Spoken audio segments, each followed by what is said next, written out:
கூழ் வத்தல் வந்து எப்படி வந்து வீட்லேயே ப்ரிப்பேர் பண்ணுறதுங்கிறத காமிக்கிறேன். நான் என்ன பண்ணேன்னா, முதல் நாள் நைட்டே இட்லி அரிசியை வந்து ஊற வச்சுக்கிட்டேன். மறுநாள் காலையில் இதை வந்து நல்லா அரைச்சி எடுத்துக்கிட்டேன். இதை கொஞ்சம் நேரம் புளிக்க வச்சுட்டேன். புளிச்சதுக்கப்புறமா இந்தளவுக்கு மாவுக்கு இந்தளவுக்கு தண்ணி எடுத்துக்கிட்டேன். இன்னும் வேணும்னா தண்ணி வத்தலாம் வேணும்னா இன்னும் கொஞ்சம் ஜாஸ்தியாக தண்ணி சேர்த்துக்கலாம், அது உங்களோட இதை பொறுத்து. அதுக்கப்புறமா கொஞ்சமாக இதில் சால்ட்டு சேர்த்துக்கிட்டேன். இப்போது இதை கைவிடாமல் கிண்டிக்கிட்டே இருக்கணும்.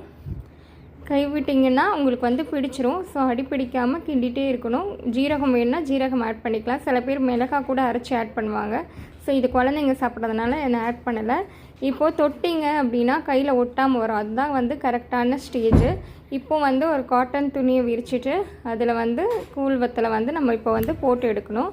சில பேர் அதிகமாக சூடு தாங்க முடியல அப்படின்னா நீங்கள் வந்து ஸ்பூனில் போடுவாங்க, அந்த மாதிரி போட்டுக்கலாம். நான் வந்து கையிலே போட்டுக்கிறேன். அதனால தான் பக்கத்தில் தண்ணி வச்சுக்கிறேன், அதை தொட்டு தொட்டு போடுறதுக்காக. இப்போ நம்மளோட